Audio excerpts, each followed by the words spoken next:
Why is Germany exporting and others not? Should the euro go? These are very relevant questions. I think we need to recognize the extent to which the European Union was built on the centrality of Germany as the exporting country within it, and the extent to which the crisis as it's played itself out in Europe, even though it was rooted in Europe's integration with American finance, was a crisis that reflected the inability of everybody to succeed, inability of everybody in the world to succeed at the neoliberal game of competitiveness. When Bob Rae was elected here, he offered a humane, progressive competitiveness version of neoliberalism. We would train Ontario workers so that they'd be able to compete in the global market, following the Robert Reich kind of prescription that he was giving to Clinton. And that would allow Canadians to compete not only with Vietnamese women earning $1 a day because they'd be so productive, but we'd be able to compete with workers in upstate New York or Ohio. And if they didn't compete, well, too fucking bad. We'd have the jobs and they wouldn't. And that's been the logic of neoliberal globalization, and it was built into, despite the transfers that go on in the European Union, it was built into the European Union. Germany succeeded precisely on the basis of the inability of certain other countries in Europe to become exporters. And then that certainly is a dynamic system insofar as credit flowed and allowed them to sustain their deficits. But once the crisis hit externally, that couldn't be sustained as they took over, the states took over those private deficits. Should the euro go? Well, obviously, this crisis would be less severe for the countries of the periphery, and not only the periphery, we're now seeing it with Belgium. Were they able to devalue their currency? That doesn't mean that there aren't costs that go with devaluation, right? But the crisis would be less severe. And the terrible bind therein, which is being dependent on a European Central Bank acting as a lender of last resort, which will only do with great conditionality, which will take away whatever collective measures have previously existed, what they hope to get out of the European Union, will be very severe. And I think this is really important. So I would have been ones who would have said to the Greeks, default, get out, it's a mug's game. But most Greeks don't want to get out. They don't want to be excluded from European culture. They don't want the access to Europe closed off. And we should have no illusion that if they did get out, they wouldn't suffer. Where would they get the funds to import the German, not the final goods, the intermediary goods they need from Germany in order to produce internally? Because they depend on those imports. So we're right back at the old question that 1917 posed. Unless there's a shift in the balance of forces in Northern Europe, and above all in Germany, the Greeks getting out can only mean that they will suffer even more. And that brings us to the question about internationalism.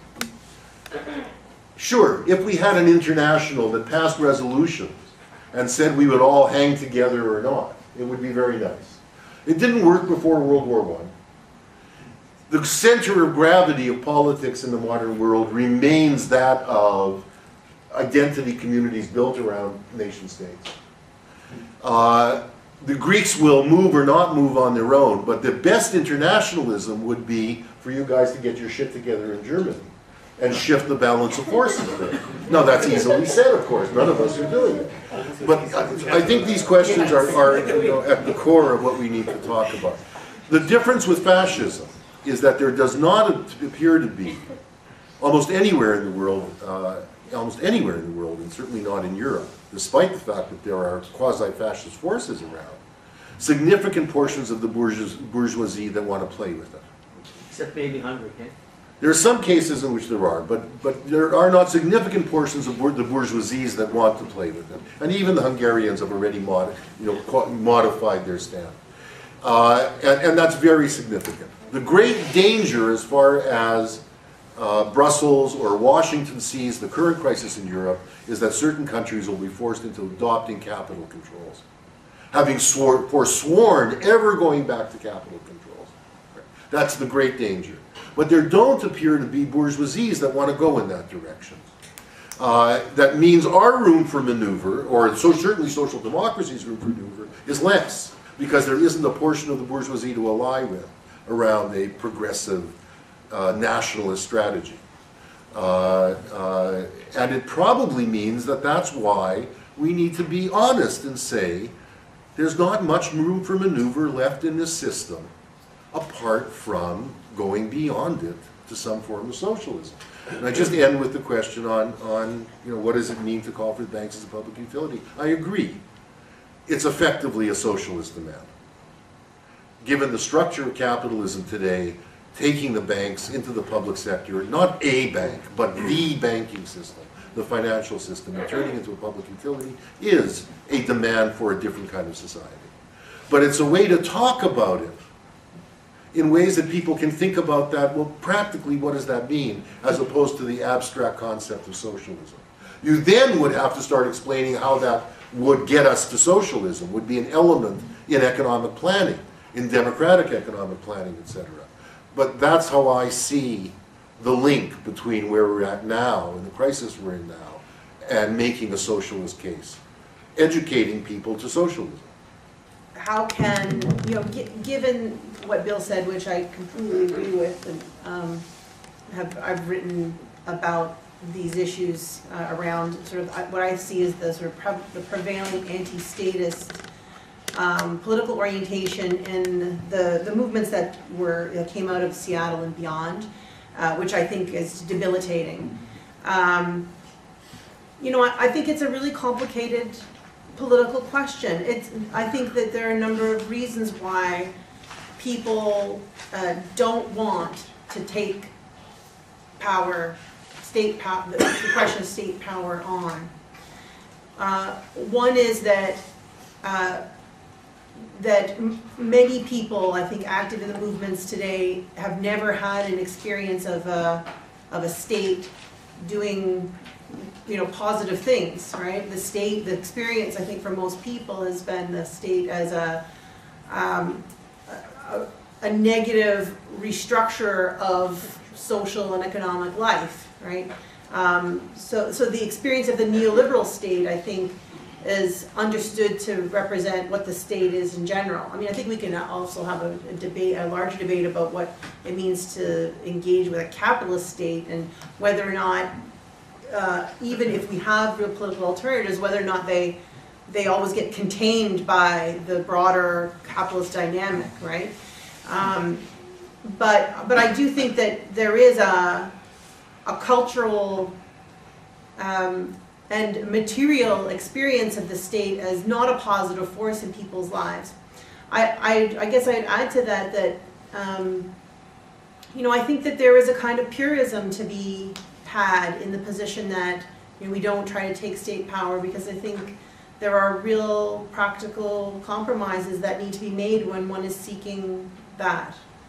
And in some ways, prefiguration is a double-edged sword. I mean, on the one hand, my comments were meant to try and grapple with what's useful and positive about that tactic.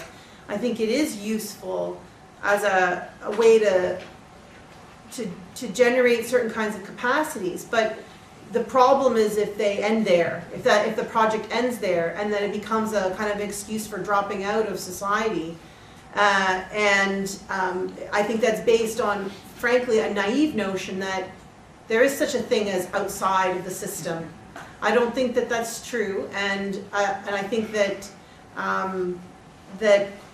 you might turn your back on the system, but it won't turn your back on you. And I think that what Bill has, when we see the reality in Egypt, and this is a very clear thing, that state power, if we ignore the question of state power, the right will not. And they will use it as a tool to further constrain our capacities to build the kinds of movements in the short run, medium run, and the kind of society that we want. So I think it is a central strategic question.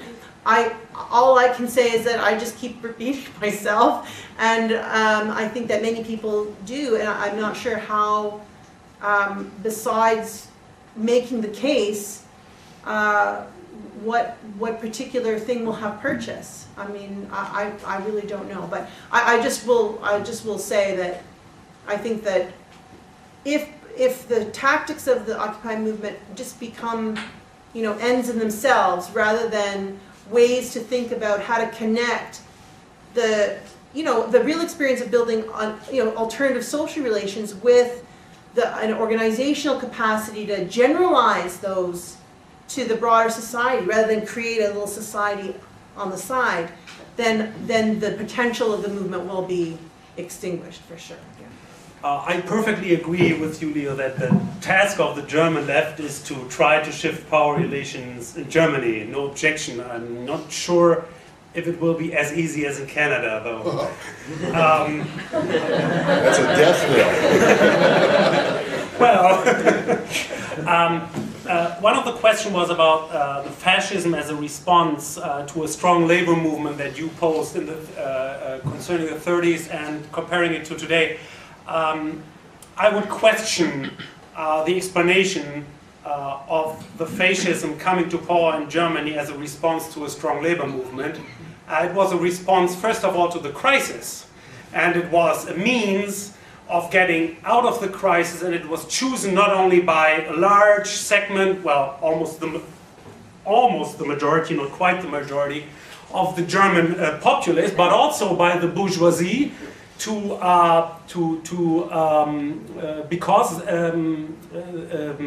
the members of the bourgeoisie, or many of them, saw the nationalist socialist movement as favoring policies that they thought would help them to overcome the crisis, which actually was the reason why support for the National Socialists actually increased in the first place. Before the crisis of 1929, there wasn't a movement.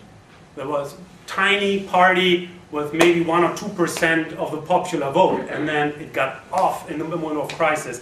So it was, to a certain degree, a response to a strong labor movement and to a stronger, to a communist party gaining more followers. But first of all, it was a response to crisis. And in this respect, it also this may be important in the future, as a means of responding to a crisis, turning to fascism, or what you would today probably call radical right-wing populism, though this is different from the historical setting. But that might be a point in the future. I'm sure we are not yet at this point for various reasons. One of them being, of course, what's all the things that come with globalization. If you try to detach your state from the globalizing capitalist world and processes, that might be very dangerous for your economy in the first place. Okay, next point. I don't really want to comment on Egypt. I think the point was great. The left is always too hesitant to deal with power. It's sort of dirty, You can't be in power and still be a nice and decent guy, right? However, if we do not care about it, and if we do not try to get to a point where we actually have power, the others will always exercise it to an end that nobody of us actually wants. So if you want to do politics, talk about power, and also be aware that you will be taking part in this process that won't maybe leave all your hands clean. One thing I want to say about Egypt, though, the fact that the Muslim Brotherhood won the elections doesn't mean that they took over power. It's still the military that holds the power in this country, and it will be determined whether or not this is going to change. But that's just a side point I wanted to make. Last thing is, I'm not too sad about all the crack up of all the occupations. First, this is the experience of state repression that most of the young folks haven't had so far, at least not personally. And second, it opens up maybe new opportunities for organizing, in particular during the winter, you know. Otherwise, it would be very difficult to sustain this sort of encampment. I'm going to offer a few differences from some of the panelists. First, on this issue of fascism. I'm actually very much influenced by the work of Nikos Poulantzas and a book that he wrote in the 70s, Fascism and Dictatorship. And one of the things that he said, which was contrary to the way that the left traditionally looked at European fascism, was that fascism actually rose in Italy and Germany when the movements were declining, not when the movements were rising. And he distinguishes fascism from other forms of right-wing counter-revolution. You know, as for example in Russia, in 1917, when there were, you know, the White Guards. This is a different form of reaction. And I think it's important for us to understand that there are different forms of right-wing authoritarianism. We on the left have used the term fascism, I think we've abused the term fascism, to describe any kind of right-wing activity that we don't like. And particularly any time, any time that the state is repressive, we start yelling fascism, which actually hides a certain kind of love affair we have with bourgeois democracy, which we don't really want to admit. No, really, because what we're in fact saying is that under bourgeois democracy, we shouldn't be repressed. And we're forgetting that it's a bourgeois democracy. And so fascism is a form of an extraordinary state. And I think that there is a danger of other forms of right-wing extraordinary states. And particularly because, not of the economic crisis, but because of the environmental crisis. That what will need to take place in this planet, in order for humanity to survive, are going to be some extraordinary measures. They're either going to be undertaken by the left or they're going to be undertaken by the right. And if they're undertaken by the right, that's when people talk about eco-fascism. And so I could talk a lot longer about that. In terms of the issue about United Front's strategy, part of what we were trying, what Fernando Gapasini and I were trying to raise in the book, Solidarity Divided, was both this notion that ultimately, when you're thinking about fighting for power, you have to think at the level of building a popular democratic bloc. That is, you have to figure out who are the forces, to borrow from Mao, who are the people, right, quote unquote. Who are the people at any one particular moment, and how are the people to be united? And that is what the left actually should obsess on. Who are the people? What is the bloc that needs to be forged in order that we can win? Not what flag do we fly and see who salutes, but what forces and how do we actually build the kind of alliances that need to be made. In the thing that was mentioned about working people's assemblies, in what we were looking at in Solidarity Divided was essentially the notion of creating alternative power centers, of bringing together various forces at a local level to begin the process of building these sort of popular democratic blocs. In terms of this question about what we should do about those that don't want to discuss fighting for power, I've come to the conclusion, I've come to a very, very important conclusion. And Facebook helped me understand this.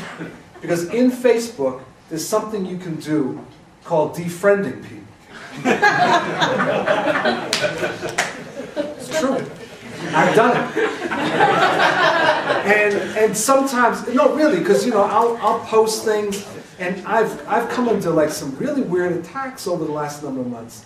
Being called everything but a child of God, and at a certain point, you say, I don't need this anymore. Click. Well, actually, I think that there's certain debates that we shouldn't have. I really mean that. And I don't mean that in a sectarian way. I mean that sometimes what you have to do is say, we're not going to agree. And those of us that do are going to carry out a particular practice. That's not to say that the rest of you are counter-revolutionary dogs or ultra-leftists. It is to say that we've decided that we can't agree strategically, and that's okay. We don't have to fight this to the knife. And I think that that's what, I mean, we're at that point. That there's some, we can go to these conferences and we can have these countless, endless discussions in the United States about whether we should work in the Democratic Party, whether or not we should run people in Democratic primaries, whether elections are any good, whether we should just have one occupation after another. I don't want to have those discussions anymore. And I mean that very seriously. I'm interested in working with people that want to move a strategy that's aimed at winning, not just raising the flag. And so I can respectfully disagree with someone who's an abstentionist, an electoral abstentionist. I can say, comrade, I'm just not there. I respect your point of view. We'll work on Afghanistan. We'll work on the environment. But when it comes to electoral politics, I'm not going to argue with you, because we're just simply on two different dimensional planes. And I would argue that that is okay. And one of the reasons I argue that is because the right does it all the time. The right figures out ways. They fight each other, but they also figure out ways that those that can agree on certain things do things together.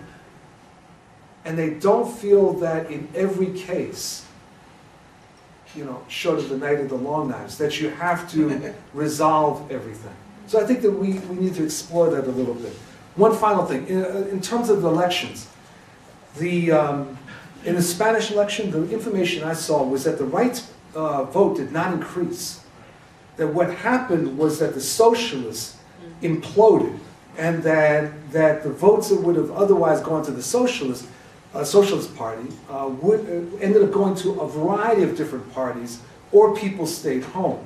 So I say that so that we understand that it wasn't that the right captured the imagination of the population. It's that people lost complete faith, and it goes to Leo's point, in social democratic direction, which lays this incredible challenge for us of what do we do when people despair in the face of the collapse of social democracy. Thank you. Good night.